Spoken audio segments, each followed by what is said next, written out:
कुछ दिनों पहले मैं यहाँ आया था। वैसे कापड़िया नगर से ताल्लुक तो काफी सालों से है।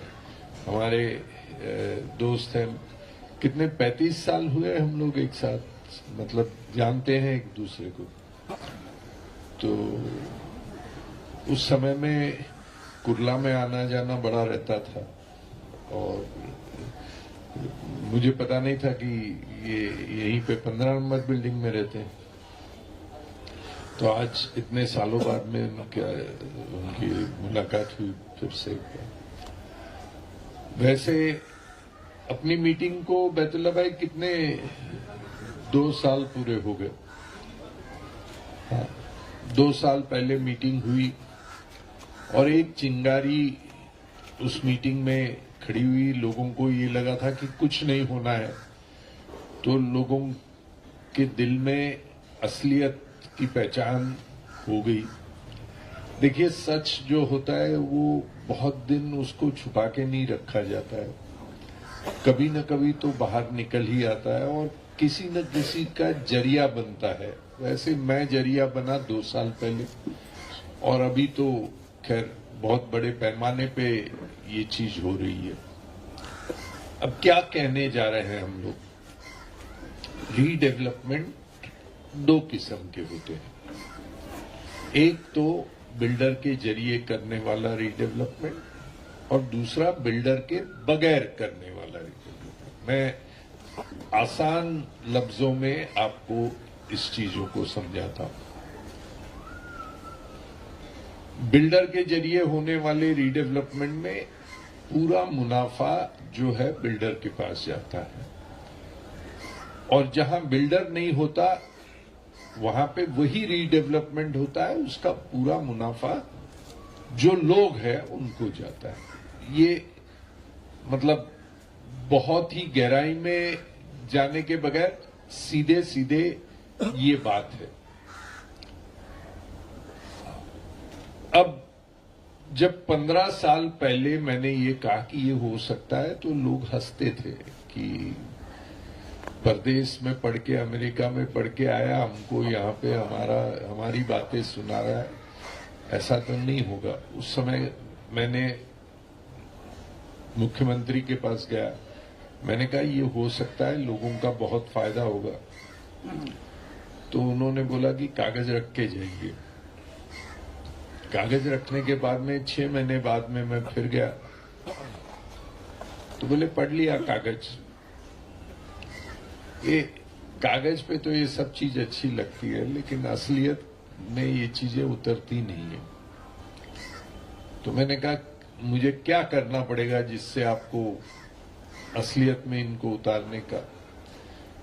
तो बोले जिंदगी भर में जितनी भी तुम्हारी उम्र अभी बची हुई है, एक बिल्डिंग बना के बताओ कि जो तुम बता रहे हो कि ऐसे हो सकता है, लोगों को इतना फायदा हो सकता है, ये हो सकता है, वो हो सकता है, ये सारी बातें किसी एक जगह में करके बताओ तो मैं समझू कि तेरी बात में कुछ दम है। तो मैंने कहा ये तो बड़ी चुनौती हो गई कि एक राज्य का मुख्यमंत्री कहता है समझने के बाद में कि एक जगह करके बताओ। कहते बिल्डर से लड़ना कोई आसान काम नहीं है और तेरे से तो होना ही होना नहीं है, क्योंकि तू तो सीधा आदमी है। तू इतनी पोस्ट पे बैठा तो पैसे भी नहीं लेता, किसी से घूस भी नहीं लेता, तू कहाँ का ये सब बिल्डरों के खिलाफ ये बन पाएगा? तो ईमानदार आदमी के बारे में लोगों की बहुत गलतफहमियां होती है। उनको लगता है कि ईमानदारी मजबूरी है। ईमानदारी मजबूरी नहीं होती, ईमानदारी ताकत होती है। मुझे किसी ने ईमानदार बनने के लिए नहीं बताया, मैं ईमानदार खुद बनना चाहता हूं, इसलिए ईमानदार हूं। और यही ताकत है मेरी आज कि जैसे माड़ा में अलग अलग बोर्ड है, 24 बोर्ड है। हर एक बोर्ड में चोर उचक्के, चोरी चपाटे करने वाले लोग भी चेयरमैन बनते हैं पैसे देके। कई चेयरमैन आपने भी देखे होंगे। और इन सब के ऊपर एक म्हाडा का प्रेसिडेंट होता है, उस ओहदे पे मैं था। जब मैंने म्हाडा की सदारत ली तब म्हाडा को 800 करोड़ का लॉस था। मैंने टेक ओवर किया और एक साल में 2700 करोड़ का कैश सरप्लस हुआ। तो लोगों ने बोला कि क्या जादुई चिराग तुम्हारे पास है कि ऐसे लॉस में गए हुए संस्था को इतने फायदे में तुम कैसे डाल सकते हो। तो मैंने बस यही बोला कि जो मेरे जेब में जाता था वो संस्था को मिला। तो मेरे पहले भी कई लोग थे म्हाडा में और मेरे बाद में भी थे, वो संस्था को लूटते थे। वो लूटने के बजाय मैंने संस्था को ताकत दी। तो ये आदमी आदमी में फर्क होता है। कुछ लोग अमीर बनने का शौक रखते हैं, आजकल तो छोटी मोटी पोस्ट भी ले लेते हैं। नगर सेवक भी बनता है, वो 100-200 करोड़ का मालिक बनता है। एमएलए बनता है तो 1000, 2000, 5000 करोड़ रुपए चले जाता है। मंत्री बनता है तब तो 15-20 हजार करोड़ की, और फिर इतना पैसा बनता है तो फिर चुनाव में वो वोट खरीदते हैं। आपको तो पैसा देके खरीदा जाता है, तो कहाँ पे जमहूरियत है। तो ये खैर ये बातें कुछ और हैं। मैं फिलहाल सियासत में कोई दखल अंदाजी नहीं करता, किसी पार्टी के साथ नहीं हूं, किसी पार्टी के खिलाफ भी नहीं हूं। मैं लोगों के बीच में जाके उनके हक के बारे में उनको समझाने का काम करता हूं, क्योंकि किसी एक पार्टी के जरिए अगर आजकल पार्टियों का कोई भरोसा नहीं है। आज इस पार्टी में होता है, कल दूसरे पार्टी में चले जाता है। 50 करोड़ की कीमत में बिकते हैं सब लोग। तो इन बिकाऊ लोगों में मेरे जैसे का कोई काम नहीं है। तो बिल्डर के जरिए जब आप रीडेवलपमेंट करते हैं तो बिल्डर किसी आर्किटेक्ट को बुला के प्लान बनवाता है, किसी ठेकेदार को बुलवा के कंस्ट्रक्शन करवाता है, फ्लैट बेचता है, जो पैसा बाजार से उठाता है उस पैसे को चुकाता है और उसमें से जो भी मुनाफा होता है वो उसका। जब हम लोग खुद करते हैं तो हम भी वही करते हैं, आर्किटेक्ट के पास जाते हैं, प्लान बनवाते हैं, उस प्लान के सामने जो भी कर्जा मिलता है वो कर्जा लेते हैं, अपनी बिल्डिंग बनाते हैं, उससे ज्यादा एरिया बनाते हैं, उसको बेच के अपना कर्जा चुकाते हैं और जो बचता है वो अपना मुनाफा हो जाता है। ये किरदार तो दोनों में एक ही है, सिर्फ बिल्डर के जो स्कीम है उसमें सारा मुनाफा बिल्डर ले जाता है और हमको बस छोटा मोटा घर मिलता है। कितना बिल्डर को कैसे पैसा मिलता है उसका अभी हम लोग उसकी गिनती भी करेंगे। अब मैं एसआरए की बात मामूली करूंगा, झोपड़पट्टी की, फिर कापड़िया नगर पे आएंगे और आपकी कैलकुलेशंस भी करेंगे। 1 स्क्वायर फीट झोपड़ी वाले को दे दे तो 1 स्क्वायर फीट बेचने को मिलता है, ठीक है, बिल्डर को। तो झोपड़ी वाले को 300 स्क्वायर फीट दिया जाता है, 300 स्क्वायर फीट कारपेट। इसका मतलब बिल्टअप एरिया 400, 450, 450 तक जाता है। तो 450 के सामने उसको बेचने के लिए 450 फुट बिल्डर को मिलता है। अब 450 स्क्वायर फीट बिल्डर को मिलता है तो वो सुपर बिल्टअप में बेचता है, उस पर 40% और बढ़ा के सुपर बिल्टअप में बेचता है, तो 650 स्क्वायर फीट वो बेचता है। अब बनाने की कीमत होती है 3,000 3,500 रुपया पर फुट। तो जो झोपड़ी वाले को 300 फुट देता है उसको बनाने की कीमत 10 लाख रुपया। 3,000 लो, 3,500 भी लो तो 10 लाख 11 लाख, किराया वगैरह सब कुछ मिलके 12 लाख रुपया। जो बेचने वाला 350 या 400 स्क्वायर फीट जो बेचने का होता है उसके बनाने की कीमत समझो 12, 13, 15 लाख रुपए।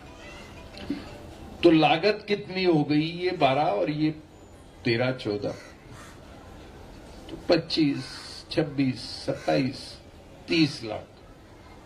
और बेचता कितने में है?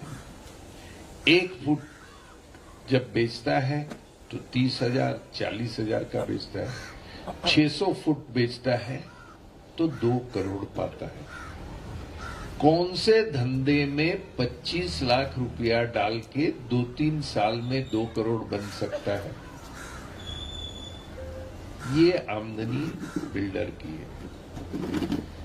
और हमको कहता है कि ससुरे को मुफ्त घर दे रहा हूं।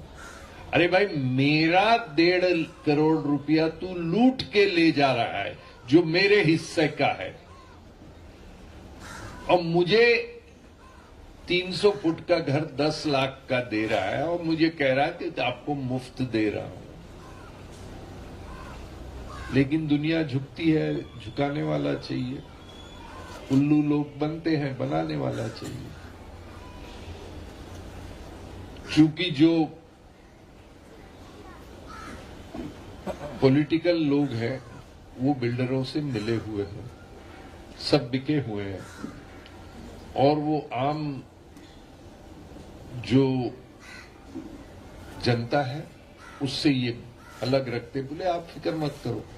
शाहरुख खान ने एक चीज दुनिया को बहुत अच्छी दी है। एक डायलॉग की वजह से पूरी दुनिया, नेता भी कहता है मैं हूं ना, बिल्डर भी कहता है मैं हूं ना, हर आदमी आप मुतमईन रहिए मैं हूं ना। और ये मैं हूं ना में ही हम डूब जाते हैं। हमको लगता है हमारा आदमी है, वो है ना हमारे लिए। और जो जिसको हम है ना बोलते हैं वही डुबाता है हमको बार बार, और हम उसको समझते नहीं। तो जब भी एक स्लम बनता है तब हर घर के पीछे कहीं 1.5 करोड़, कहीं 2 करोड़, कहीं 3 करोड़ बिल्डर कमाता है। वो फिर जो उसका मुनाफा है वो जो नेतागण है उनके साथ में बांट लेता है, तब वो चलता है। अब हमने सेल्फ डेवलपमेंट में स्लम को लाया। हमने कहा कि हम 550 देंगे, हम काय के लिए 300 में काम करेंगे। तो बोला ऐसा हो ही नहीं सकता, कानून नहीं है। बोले मैं एसआरए में बैठा हूं, मैं कहता हूं हो सकता है, क्यों नहीं हो सकता? तब पूरी हलचल मच गई। वैसे ही सेल्फ डेवलपमेंट, जो कोऑपरेटिव हाउसिंग सोसाइटी की सेल्फ डेवलपमेंट है, उसमें मैंने जब शुरू किया तो कोई आए नहीं सामने, और जगह जगह जाके मैं समझाता था, और जिनको भी समझाता था वो कहने लगे साहब आप बोलते हैं बहुत सही बोलते हैं, आपकी बात में दम है, आप ईमानदार आदमी है, लेकिन हमको 1-2 सोसाइटी ऐसे बने हुए बताइए तब हम करेंगे। और मेरे पास एक भी सोसाइटी थी नहीं, मेरे पास सिर्फ ये हो सकता है ये जानकारी थी, तो मैं कैसे लोगों को समझाऊं? तो पहली सोसाइटी को समझाने में मुझे सालों साल लग गए। आखिर में पहली सोसाइटी मुलुंड में बन गई, फिर उसको बताया तो मुलुंड में दूसरी बनी, तीसरी बनी, ऐसे करके अभी 27 सोसाइटियां बन चुकी हैं। करीब करीब 100 सोसाइटी में प्लान बन के कंस्ट्रक्शन अलग अलग जगह में खड़ा है। आज के दिन में 1780 सोसाइटी ने सेल्फ डेवलपमेंट का रेजोल्यूशन पास किया। अब ये 27 में से 2-3 सोसाइटी के बारे में हम चर्चा करेंगे। आपको जब भी समय होगा इन सोसाइटीज के पास जाइए, जो मैं कहता हूं वो देखिए, उनके लोगों से बात करिए।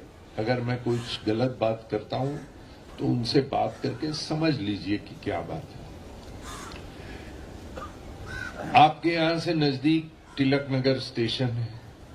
तिलक नगर स्टेशन लोकल में जाइए और ईस्ट में लोकल के बाहर निकलिए, जहां शेल कॉलोनी है।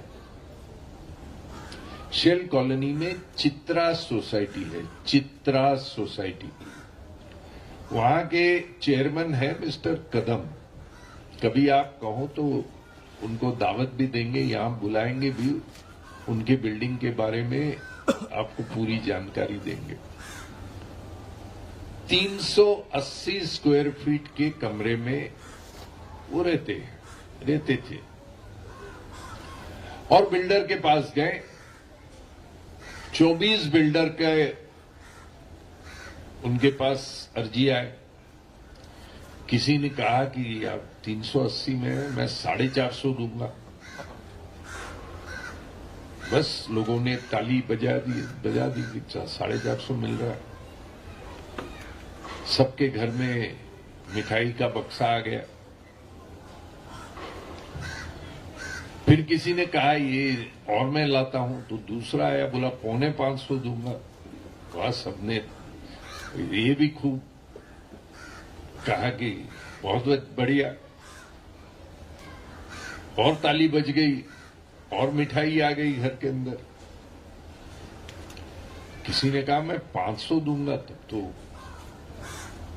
बहुत फूल चढ़े उसके ऊपर और मालाएं पहनाई उसको।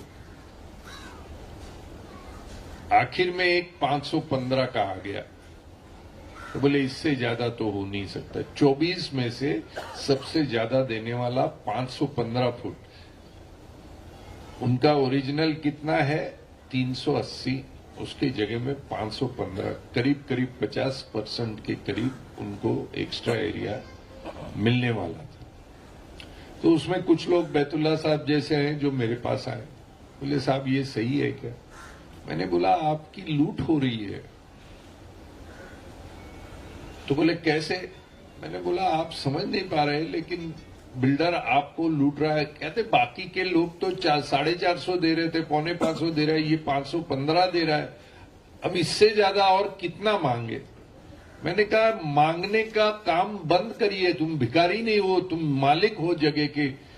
लेने का काम करिए। आपको देना चाहिए किसी को, मांगना नहीं है। तो बोले हमारे लोगों के दिमाग में नहीं घुस रहा है, आप आके समझाइए। 1 मीटिंग हुई, 2 मीटिंग हुई, 3 मीटिंग हुई, आखिर समझ गए। आज वो बिल्डिंग पूरी हो चुकी है। लोगों को सोसाइटी ने किराया दिया, लोगों ने अपना घर देख लिया, नई बिल्डिंग खड़ी हो गई और सब अपने अपने घरों में है। आज उनके ऊपर 1 रुपये का कर्जा नहीं है। चित्रा सोसाइटी तो जिन्होंने मेरी पहले तकरीर सुनी है, ये वाकया मैं पहले तकरीरों में बता चुका हूं, तो वो जरा जवाब ना दे। मैं अभी जो सवाल पूछ रहा हूं वो उनके लिए पूछ रहा हूं कि जिन्होंने मेरी तकरीर पहले सुनी ना हो। जिन्होंने सुनी हो उनको तो पेपर लीक होता है यूपी की तरह। तो जिन्होंने मेरी वीडियो नहीं देखे हो और ये बात सुनी नहीं हो, मतलब इस सवाल का जवाब जिसको पता नहीं हो वो जवाब देने की कोशिश करें। 380 स्क्वायर फीट में बिल्डर 515 देता था। आज वो बिल्डर के पास नहीं गए, वो सेल्फ डेवलपमेंट में उनकी पूरी बिल्डिंग बनी है, वो बिल्डिंग में रह रहे हैं, उनके ऊपर 1 पैसे का कर्जा नहीं है। उनके घर क्या साइज के होने चाहिए? जिनको इसका जवाब मालूम है वो जवाब ना दे, लेकिन जिनको जवाब पता नहीं है वो कुछ जवाब देने की कोशिश करें। 380 के जगह में बिल्डर 515 देता था, कितना एरिया मिलना चाहिए?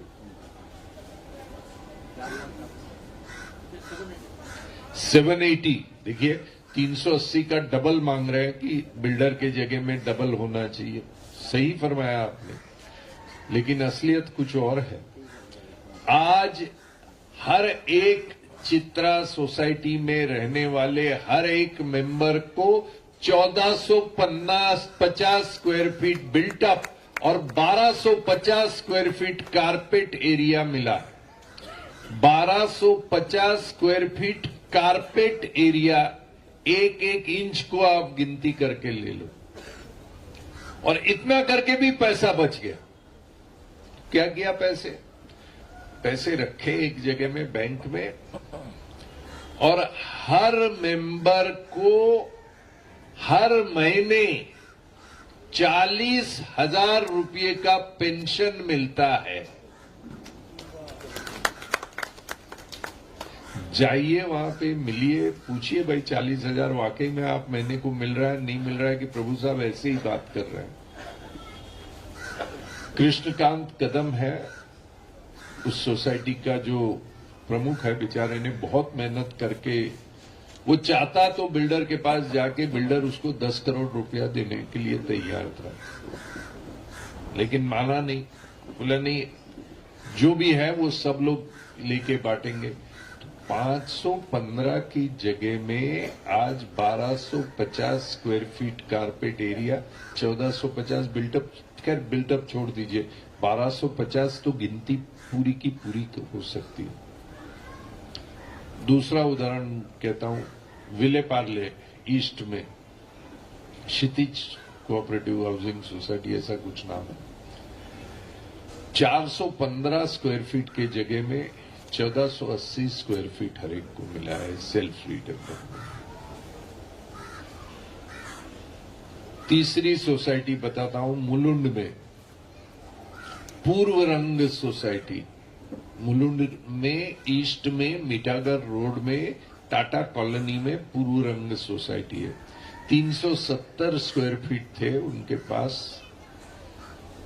आज पूरे मुलुंड में सबसे ऊंची बिल्डिंग उन्हीं की है, 35 मंजिल की, सेल्फ डेवलपमेंट में। 1 रुपये का कर्जा लिए बगैर बनी हुई मुंबई की पहली सेल्फ डेवलपमेंट की बिल्डिंग, और कर्जा लिए बगैर आज उनको 370 के जगह में 1150 स्क्वायर फीट कारपेट एरिया और 40 लाख रुपया हर एक आदमी को, हर एक मेंबर को कॉर्पस मिला है। ये कोई जादू नहीं हुई है, ये जमीन में इतना पैसा है जो आप समझते नहीं है। जो बिल्डर आपको लूट के जाता है, तो बिल्डर के दलाल लोग आपको इसके बारे में जानकारी नहीं देते हैं। तो मैं ये कैलकुलेशन करके इसकी जानकारी आपको देता हूं। आपको जच गया तो आप कर लो, नहीं जचा तो मत करो। जमीन आपकी है, मुनाफा आपको मिलना चाहिए। कोई बाहर वाला आपको लूट के जाए, ये सही नहीं है। आपके जगह का मुनाफा आप ही को मिलना चाहिए। इसको सेल्फ डेवलपमेंट कहते हैं। सेल्फ डेवलपमेंट करने के लिए आज 27 बिल्डिंगें बनी हुई है, उनको इतना मुनाफा हुआ है, मैंने उनसे एक धेला भी नहीं लिया किसी से। मैं सिर्फ चाहता हूं कि लोग रहे वहां पे, बेच के ना जाएं, अपने बच्चों को, पोतों को अपना घर छोड़ के जाएं। कोई याद करेगा कि कोई आदमी मिला था कि 500 स्क्वायर फीट के जगह में किसी ने हमको 1200 दिला दिया, तब अगली 2 पीढ़ी भी इसी जगह में रह सकती है। तो ये सेल्फ डेवलपमेंट का करिश्मा है, ये मेरा नहीं है। ये तो सिर्फ चूंकि मैं आर्किटेक्ट हूं, इस चीज को समझता हूं, इसको समझ के बिल्डरों के पास क्या क्या होता है इसको मैं बखूबी समझता हूं। इसलिए लोगों को जो मुनाफा बिल्डर आपसे ले जाते हैं, वो मुनाफा आप ही को मिले, इसलिए मैं समझाता हूं। इसके आगे कुछ लोगों को, किसी बिल्डर को मुनाफा देने में आनंद लगता है, खुशी होती है, तो जरूर बिल्डर को दे दे। किसी को अपने आप को लुटवा लेने में भी खुशी होती है कि भाई मैं लुट गया। ऐसे छोटे मोटे थोड़ी मुझे लूटते हैं, ऐसा भी किसी को लगता है। तो भाई आपको लुटवाना, वो तो शौक से, भाई घर आपका है, मर्जी आपकी है, लूटना है किसी को, लूटने वाले तो बहुत पड़े हुए हैं, तो लूट ले।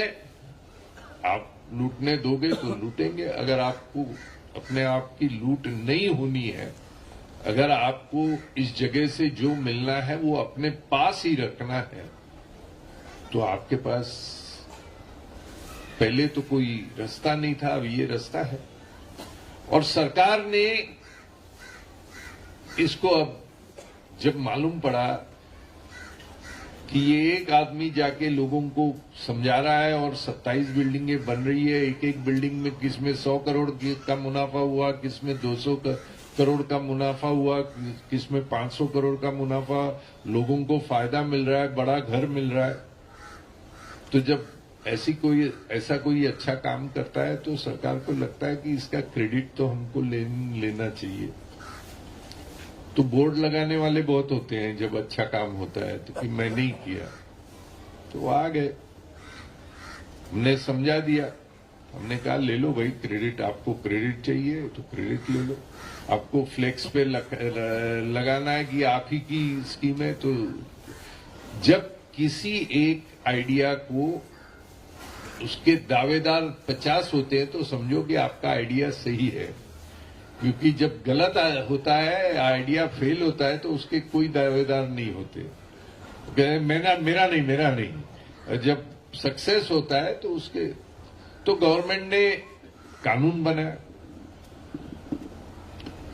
ये कहा कि जहां पर भी सेल्फ डेवलपमेंट लोग खुद करेंगे तो एक आईएएस ऑफिसर हम रखेंगे जिसमें वन विंडो सिस्टम होगी, जिसमें जाकर सारे कागजात उस आईएएस ऑफिसर को आप दे दो और वो सारे मंजूरी 6 महीने के अंदर लेके आपको दे देगा। ये पॉइंट नंबर 1। जितना एफएसआई औरों को मिलता है, बिल्डर को मिलता है, उससे 10% एक्स्ट्रा एफएसआई, ज्यादा एफएसआई आपको देंगे। Point number 2। पॉइंट नंबर 3, आपको अगर बिल्डर के पास आप जाते हैं और आपको बिल्डर 50 फुट भी ज्यादा देता है तो उस पे आपको बाजार के भाव के हिसाब से स्टैंप ड्यूटी भरनी पड़ती है। लेकिन सेल्फ डेवलपमेंट में कानून यह है कि कितने भी एक्स्ट्रा एरिया आपको मिले तो स्टैंप ड्यूटी 1000 रुपया सिर्फ। आप 1000 फुट भी एक्स्ट्रा ले लो तो स्टैंप ड्यूटी खाली 1000, आपको ज्यादा पैसा स्टैंप ड्यूटी नहीं भरनी। नंबर 4, जीएसटी जो भरनी है, जो बिल्डर को भरनी पड़ती है, वो जीएसटी सेल्फ डेवलपमेंट में 50% माफ। नंबर 5, एलयूसी लैंड अंडर कंस्ट्रक्शन का जो टैक्स है, जैसे कापड़िया नगर के सारे बिल्डिंग को मिलके मेरे ख्याल से 25 करोड़ वगैरह आएगा, जो बीएमसी में भरना पड़ता है। अगर आप सेल्फ डेवलपमेंट में जाएंगे तो माफ। नंबर 6, आप टीडीआर जो खरीदते हैं अपने घर बनाने के लिए, उसमें जो दाम आपको भरना पड़ता है उसमें 50% डिस्काउंट, बिल्डर जितना दाम देता है उससे आधा ही पैसा देना पड़ता है। नंबर 8, आपने अगर कर्जा लिया सेल्फ रीडेवलपमेंट के लिए तो उसको वापस लौटाते समय जो ब्याज आप देंगे उसमें 4% ब्याज गवर्नमेंट भरेगी। अगर आप 12% पे लोन लेंगे तो आप 8% भरेंगे, गवर्नमेंट 4% भरेगी। अगर आप 8% पे लोन लिए तो आप 4% भरेंगे, गवर्नमेंट 4% भरेगी। और क्या, जो ओपन स्पेसेस डेफिशिएंसी के लिए बीएमसी के पास प्रीमियम भरना पड़ता है, वो जो बिल्डर भरता है उससे 50% आप भरेंगे। बीएमसी से फंजिबल के लिए जो प्रीमियम भरना पड़ता है, जो जितना बिल्डर भरता है उसका 50% आप भरेंगे। ये सब बेनिफिट्स उस कानून में आ गए, लेकिन उस कानून का अमल नहीं हुआ। कानून बन गया, 2019 में कानून बना, चुनाव में वो कानून बताए, लोगों को वोट लिए। 2022 में वही कानून बताया, फिर वोट लिए। पार्लियामेंट के चुनाव में वोट लिए, असेंबली के चुनाव में वोट लिए, अब कॉर्पोरेशन में भी वही कानून बता के वोट लेने आ रहे हैं। लेकिन इस बार हो सकता है कि उस कानून का अमल करें, क्योंकि कितनी बार उल्लू बनाएंगे लोगों को। 3 बार तो कर चुके हैं, तो कानून तो बना है, कानून सही है, अच्छा है, उससे फायदा है, लेकिन अमल नहीं करते हैं। अब कैबिनेट का फाइनल डिसीजन हुआ है कि ये कॉरपोरेशन के चुनाव से पहले उसका अमल करेंगे। अगर अमल करें तो फायदा है, लेकिन चित्रा सोसाइटी में इस कानून का कोई फायदा नहीं मिला है, तब भी इतना पैसा मिला है। मतलब ये कानून आए तो मुनाफा तो बहुत ज्यादा मिलेगा। ये तो मैं जो बोल रहा हूं वो ये मुनाफा आए बगैर का प्रॉफिट बोल रहा हूं। मतलब इस कानून को नजरअंदाज करके कैलकुलेशन कर रहा हूं, तब भी फायदा है। मतलब जो बिल्डर अपने को लूट के आपकी बिल्डिंग से ले जाता है, वो पैसा आप ही को मिलेगा, दूसरे किसी को नहीं जाएगा। ये सेल्फ डेवलपमेंट की असलियत है। तो अब कापड़िया नगर के पास आते हैं। आप लोग जो डीम्ड कन्वेंस करते हैं, वो सिर्फ आपकी बिल्डिंग का डीम्ड कन्वेंस आपको मिलता है। पूरी जो प्लॉट है वो कोई फेडरेशन या कुछ सोसाइटी आपकी बनी हुई है, जो आपको आपके हक से दूर रखती है। वो सोसाइटी, वो फेडरेशन किसने बनाई? आप लोगों ने बनाई। वो आप पे जुल्म क्यों कर रही है? क्योंकि आप लोगों की एकता नहीं है। जिस दिन सारे बिल्डिंग मिलके सेल्फ डेवलपमेंट करेंगे, उस सोसाइटी को बर्खास्त करने का हक आपके पास बनता है। अगर आप चाहें तो उसको बर्खास्त कर सकते हैं। अब तो हमारे पास कितने 10 बिल्डिंगें आई हैं, आज 8 बिल्डिंगों ने रजिस्टर पास किया और है कितने 24। तो अपने पास अगर और 5 भी बिल्डिंगें आ जाए तो मेजॉरिटी अपनी हो जाती है। तब फिर हम फेडरेशन को हटाने के लिए कोशिश कर सकते हैं और हटा सकते हैं। वरना हर बार आप कोशिश करेंगे तो फेडरेशन कहेगा कि हमारा हक है। और फेडरेशन को हक दिया किसने? आप नहीं। वो बताते कि हम आपके हैं, किसी से कागजात बना लिए होंगे। तो ये लूटने का हक तो उनको किसी ने दिया नहीं है। टोटल जमीन कितनी है कापड़िया नगर में? 4 लाख स्क्वायर फीट जमीन है। 40,000 स्क्वायर मीटर आपकी जमीन है। अब इस जमीन के ऊपर आपको क्लस्टर रीडेवलपमेंट में 4 FSI मिलता है।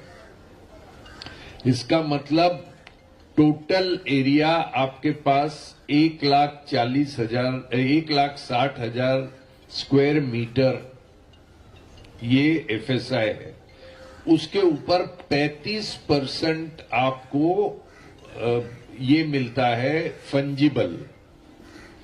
1,60,000 पे 35% फंजिबल मिलके 2,10,000 स्क्वायर मीटर की आपके पास FSI बनती है। 2,10,000 स्क्वायर मीटर को मिला लीजिए, इसका मतलब आपका टोटल FSI होता है करीब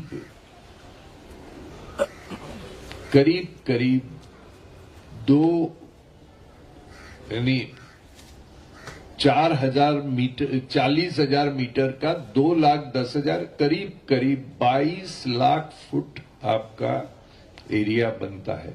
24 बिल्डिंगों में अगर ठीक से बांट लो, मैं मोटा मोटी कैलकुलेशन आपको दे रहा हूं,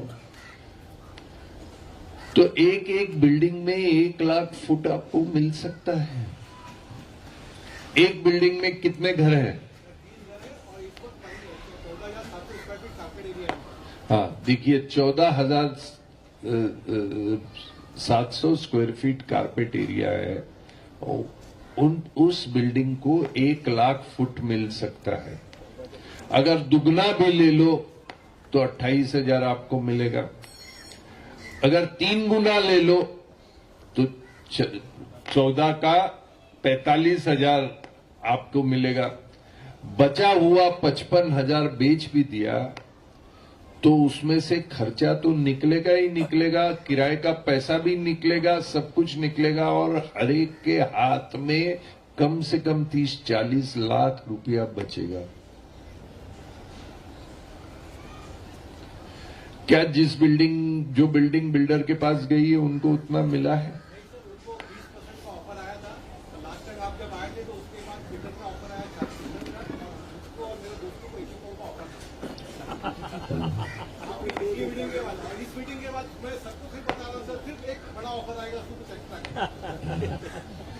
तो देखिए, जहां पे दुगने से ज्यादा आपको मिल सकता है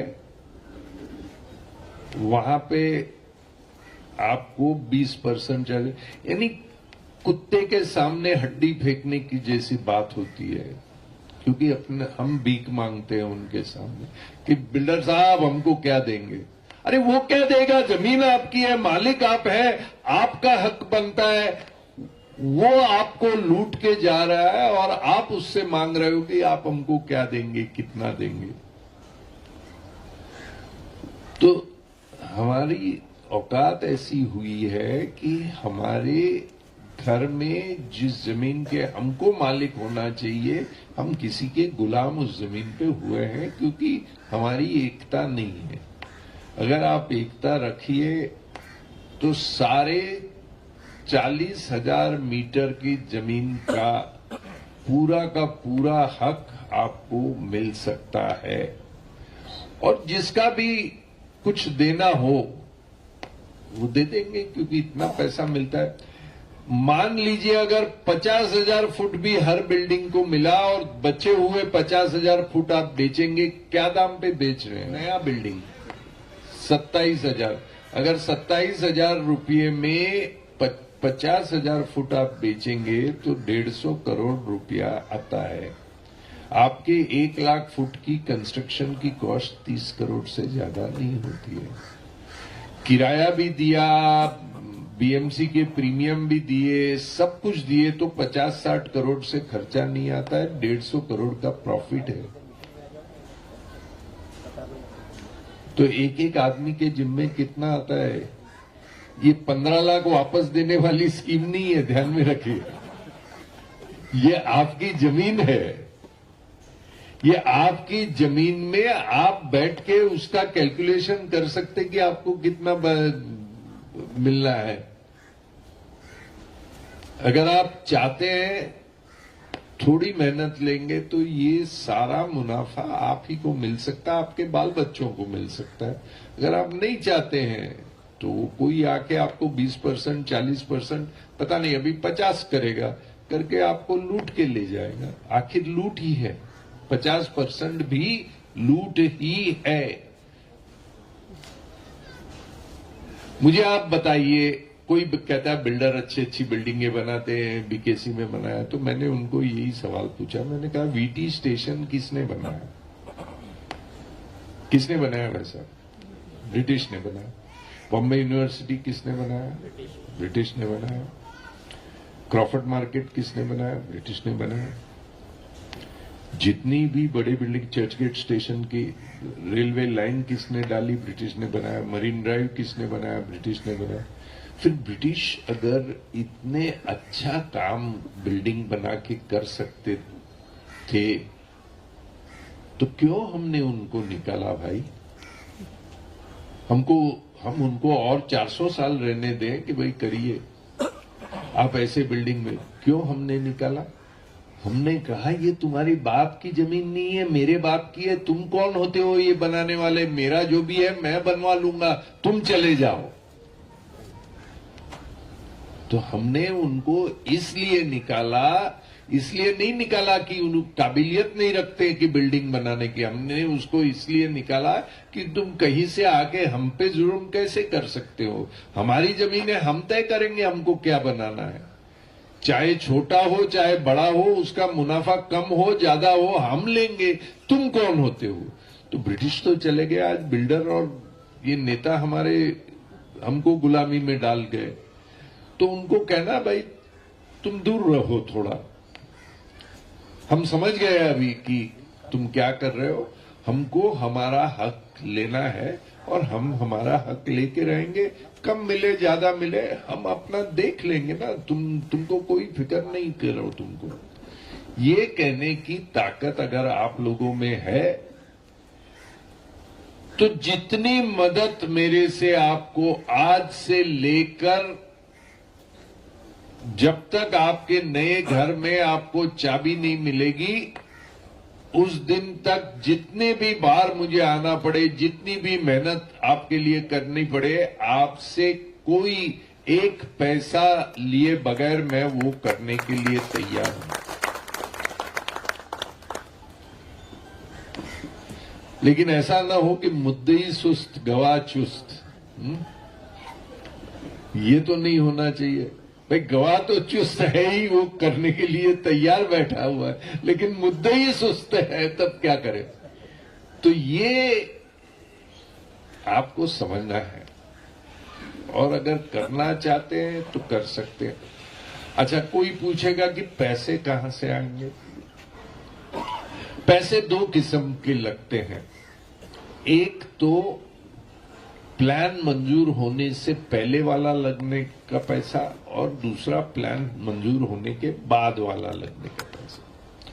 प्लान मंजूर होने के बाद वाला भारत के सभी बैंक, स्टेट बैंक से लेकर सभी बैंक आपको कर्जा देने के लिए बैठे हुए हैं, उसमें कोई दिक्कत नहीं। जहां तक मैं कापड़िया नगर को समझता हूं, मुझे ये लगता है कि आपको किसी भी बैंक से एक पैसे का कर्जा लिए बगैर कापड़िया नगर को रीडेवलप आप लोग कर सकते हैं। अब कैसे? तो 7 योजना है, 7 स्कीम्स है। पहली स्कीम नंबर 1, मान लीजिए आपका घर, आज घर का साइज क्या है? मान लीजिए आज आपका 400 फुट है, आपको दुगना मिलता है, 800 फुट फ्री में मिलता है। उसके लिए आपको कोई पैसा निकालने की जरूरत नहीं है। लेकिन अगर आप चाहेंगे कि मेरे बाद में मेरा घर 2 बेडरूम के 2 फ्लैट होने चाहिए, उसके लिए 1200 या 1250 फुट लगेगा, तो 800 तो फ्री में आ गया। उसके ऊपर अगर आपको 1 बेडरूम के 2 घर चाहिए तो 200 फुट एक्स्ट्रा आपको खरीदना पड़ेगा। अगर 2 बेडरूम के 2 घर चाहिए तो 400 फुट एक्स्ट्रा आपको खरीदना पड़ेगा। अगर 27,000 रुपया पर स्क्वायर फीट में आप बाहर वाले को बेच रहे हो तो उसमें 30% डिस्काउंट, 30% डिस्काउंट आपको आपका एक्स्ट्रा एरिया के लिए लगेगा। 30% डिस्काउंट यानी क्या? 27,000 के ऊपर 5,500 रुपया कटौती, मतलब 22,000 में समझो 21,500 रुपये में। अगर 21,500 रुपये में 100 फुट 21 लाख में मिल सकता है तो आप में से कुछ लोग खरीदेंगे, नहीं खरीदेंगे? है कुछ लोग, सबकी तो नहीं होगी लेकिन कुछ लोगों की ताकत तो होगी वो खरीदने के लिए। उनको पूरा पैसा देने की जरूरत नहीं है, सिर्फ जितना एक्स्ट्रा एरिया अपन खरीदते हैं उसका 20% जब प्लान मंजूर होता है तो डिपॉजिट बीएमसी को देते समय आपको डायरेक्ट बीएमसी में डिपॉजिट भरना है, सोसाइटी को नहीं देना है। ठीक है? ये स्कीम नंबर 1।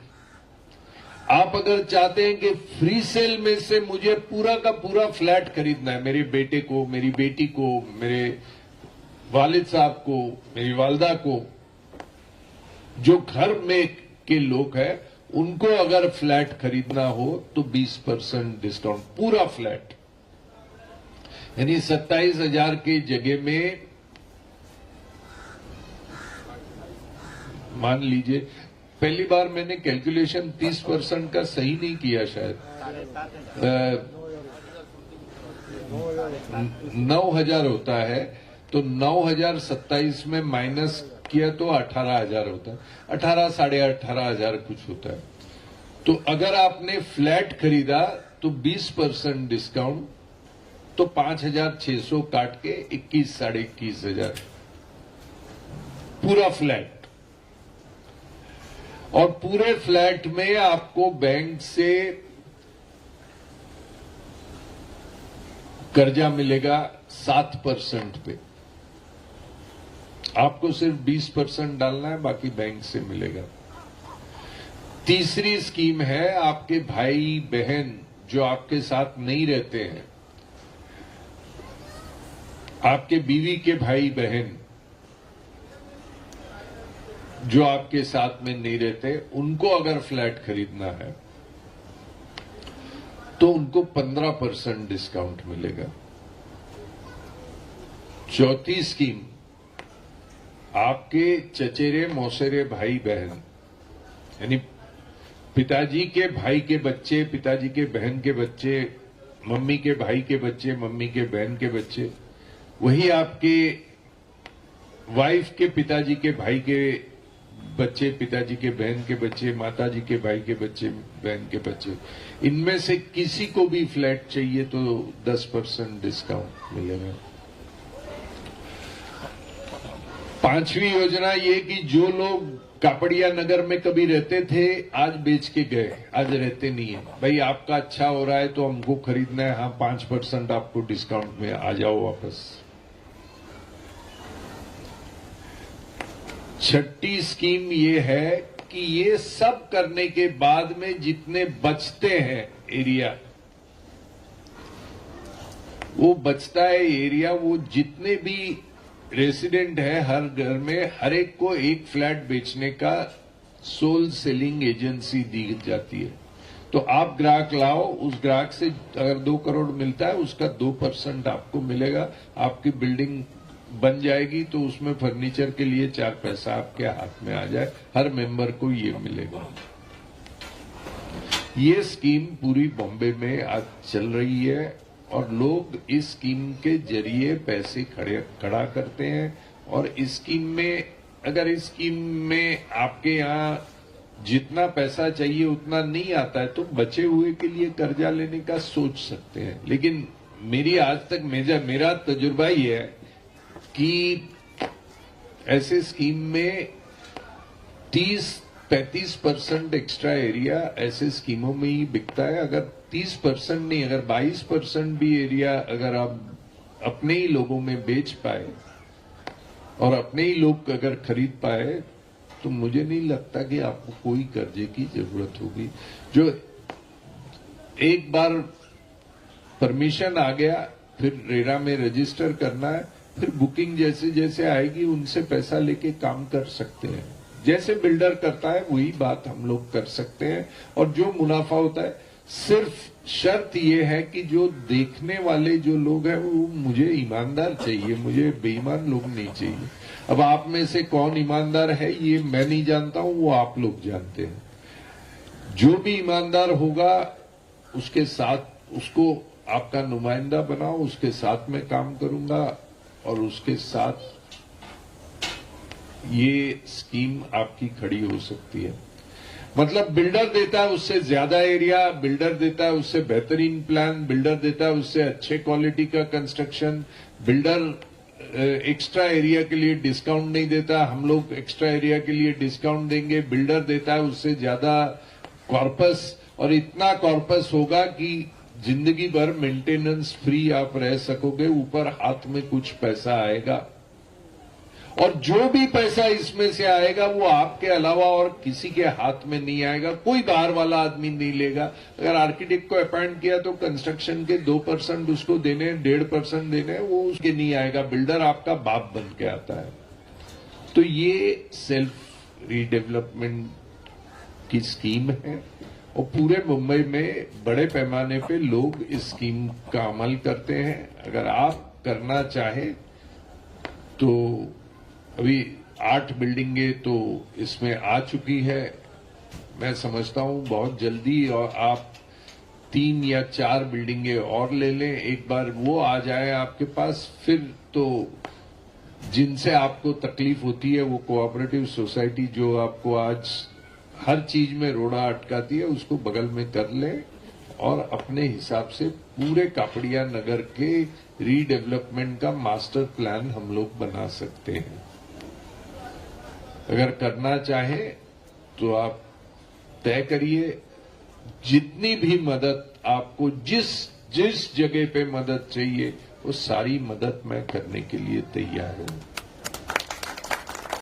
हर बिल्डिंग में जहां पर भी हमने सेल्फ डेवलपमेंट किया है वहां पे हर मेंबर को रेंट, भाड़ा, शिफ्टिंग चार्जेस, वो ब्रोकरेज, ये सारा सोसाइटी की तरफ से दिया जाता है। सोसाइटी का मतलब है सोसाइटी फिर मतलब लोन लेगी ना बैंक से सर?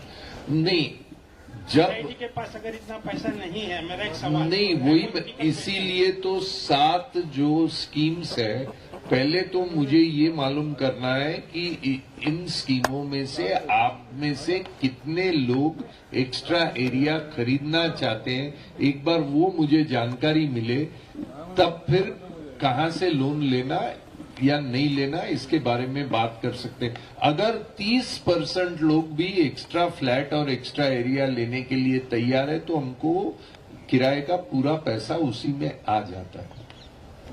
थैंक यू सर, ये छोटा सा पॉइंट था मेरे जहन में आ गया। नहीं, बहुत बढ़िया पॉइंट है आपने पूछा, लेकिन इसको हम लोग आज जितने भी सोसाइटीज हुए हैं वो ऐसे इसी तरह से, मतलब जो एक्स्ट्रा एरिया लोग खरीदते हैं उनसे जो 20% एडवांस लिया जाता है उस पैसे में से ही शुरू में अपने किराए का पैसा, और जब हम लोगों को पहला तो परमिशन आ जाती है तो बुकिंग लिया जाता है और बुकिंग के पैसे में से किराए के लिए बहुत ही ज्यादा पैसा मिलेगा और उसमें कोई दिक्कत आपको नहीं होगी। जब तक हर एक रहने वाले के मन में कोई शक होगा तब तक किसी आदमी को अपने घर को छोड़ना नहीं है। जिस दिन सब लोग ये बताएंगे कि हमारे मन में शक नहीं है, हमको ये करना है, हमारे पास पैसे के बारे में हमारे मन में कोई शक नहीं है, हम 3 साल भी बाहर रहेंगे तो किराया देने का पैसा हमारे पास है, ऐसा आप लोग जब तक नहीं बताएंगे तब तक कोई अपने घर से बाहर नहीं जाएगा। आज उनको कोई पैसा नहीं देना है।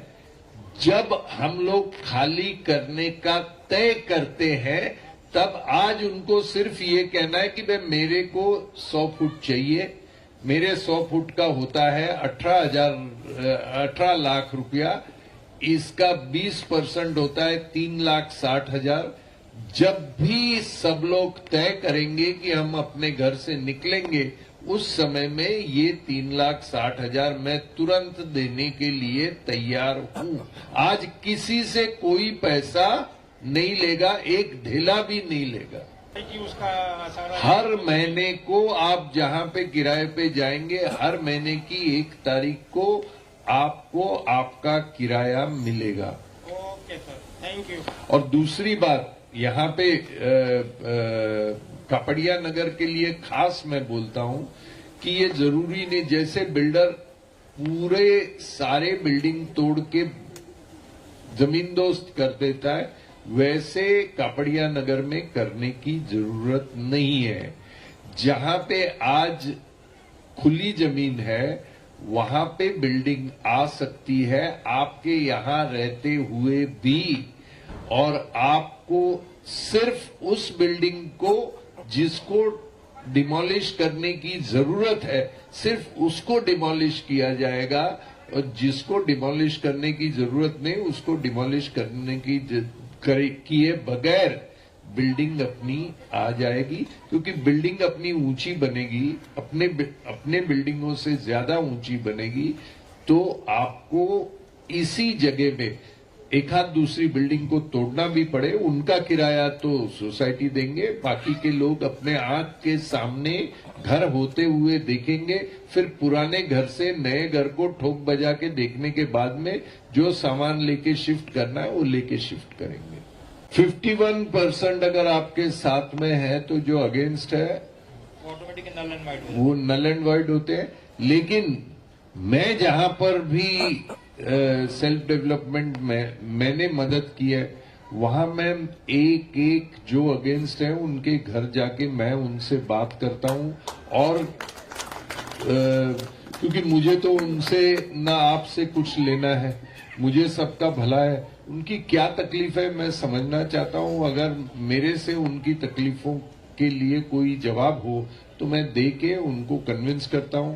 आज तक जहां जहां पे ऐसे लोग हैं जिन्होंने कुछ कारणवश अगर अपोज किया है, मेरे जाने के बाद में करीब करीब 95% तक मैं कंसेंट ले आया हूं। Thank you very much. और कुछ हिसाब और ये पैसे के जोर पर, जोर जबरदस्ती के जोर पर, डराने धमकाने के जोर पर नहीं करते हैं, प्यार से सबको समझाते हैं स्कीम और अपने साथ लेते हैं। हालांकि कानून ये कहता है कि 51% एक तरफ हो तो बाकी के लोग अपने आप ही आएंगे, लेकिन मैं जहां पे काम करता हूं वहां पे मैं नहीं चाहता हूं कि कोई भी आदमी कोई गलतफहमी की वजह से उसका दिल दुख जाए। मैं जहां तक हो सके सबको अपने साथ में लेने, फिर इक्का दुक्का कोई रह जाए तो फिर उसका कुछ नहीं कर सकते, लेकिन ज्यादातर लोगों को हम अपने साथ रखने की कोशिश करेंगे। लेकिन 2 या 3 बिल्डिंग करेंगे तो जो 4 एफएसआई और फंजिबल जिसका मैंने अभी जिक्र किया था, वो आपके पास 6000 मीटर से ज्यादा एक साथ में हो तो ही मिलेगा। अगर 6000 मीटर 3 या 4 बिल्डिंग मिलके नहीं बनते हैं तो 4 एफएसआई नहीं मिलेगा, 3 एफएसआई मिलेगा और फंजिबल मिलेगा। तो उसके मुकाबले में जितना एरिया दुगना तो मिलेगा ही मिलेगा, लेकिन प्रॉफिट में थोड़ी कटौती होगी। अगर सब एक साथ में आ गए या 10 या 12 बिल्डिंग एक को लग के एक साथ में आ गए तब तो 4 एफएसआई और ये मिलेगा। अगर नहीं एक भी बिल्डिंग आए तो भी हो सकता है, और तो भी बिल्डर देता है उससे अधिक एरिया, बिल्डर देता है उससे ज्यादा कॉर्पस, बिल्डर देता है उससे बेहतरीन प्लान और अच्छी बिल्डिंग बन सकती है अगर एक भी बिल्डिंग आ जाए तो। लेकिन कुछ बिल्डिंगों मिलके अगर 6000 मीटर से ज्यादा एरिया एक साथ में आ जाए तो एफएसआई बढ़ेगा और उससे सुविधाएं अच्छी मिलेगी। इसमें कुछ बिल्डिंग रोड्स के करीब है, उनको शहर एडवांटेज ज्यादा मिलेगा, और पीछे की तरफ अगर सेल्फ उनको ये तय आपको करना है कि किसको कितना एडवांटेज देना है। वो जो रोड के करीब है उनको आप सारे मिलके तय करेंगे कि उनको एडवांटेज हम ज्यादा देना चाहते हैं तो जरूर उनको एडवांटेज दीजिए। ये सारा जो डिसीजन मेकिंग है ये आप ही को करना है, मैं तो गाइड करूंगा आपको सिर्फ। मेरा पॉइंट ये था कि जो building for example 1 number building, 2 number, 3 number, 4 number ये बिल्डिंग, मैंने ऐसा सुना है कि रोड टचिंग से कुछ 100 मीटर अगर होगा तो उनको कुछ एक्स्ट्रा बेनिफिट मिल सकता नहीं, है, ऐसा कुछ है? एक्स्ट्रा बेनिफिट नहीं मिलता है। पूरे प्रॉपर्टी का एक मास्टर प्लान बनता है तो जो बेनिफिट उनको मिलता है वो सबको मिलता है, लेकिन अगर अलग किया तो चूंकि वो रोड को टचिंग है उनको एफएसआई ज्यादा मिलता है, और जो अंदर वाला है वो इंटरनल रोड को टचिंग है, इसके लिए उनको एफएसआई कम मिलता है। आप कैसे करना चाहते हैं? स्टिल्ट एरिया नीचे अगर ऊंची रखे ताकि रोड एरिया तक जाके उसके ऊपर का कर सकते हैं तो वो किया जा सकता है, कोई प्रॉब्लम नहीं। ज्यादातर ये आपके जो बिलो रोड लेवल का प्रॉब्लम अगर मास्टर प्लान बने पूरे 24 बिल्डिंग का, क्योंकि ये सवाल तो सबका ही है, किसी एक का नहीं है, तो इस बात में अगर 24 बिल्डिंग एक साथ में आए, चाहे सेल्फ डेवलपमेंट में हो या नहीं हो, लेकिन मास्टर प्लान हम लोग सब बनाएंगे जिससे हमारी हाइट सब बढ़ाने की तय करेंगे, और वो मास्टर प्लान का अप्रूवल अगर ले लेते हैं, फिर चाहे उनको आना है नहीं आना है सेल्फ डेवलपमेंट में, वो अलग बात है, लेकिन कम से कम मास्टर प्लान के लिए भी एक साथ आते हैं तो सबके लिए अच्छा होगा। बारे में डिस्कशन कर सकते हैं, लेकिन मैं आपको एकदम क्लियर बताना चाहता हूं, पैसे की वजह से कापड़िया नगर का सेल्फ रीडेवलपमेंट रुकेगा नहीं, चाहे कहीं से भी लाना पड़े। अगर आपके पास अपने जो मैं स्कीम्स बता रहा हूं उसमें से पैसा नहीं निकला तो पैसा खड़ा हो जाएगा, आप उसके लिए फिक्र मत करो। ऐसा ही हो, ऐसी उम्मीद है।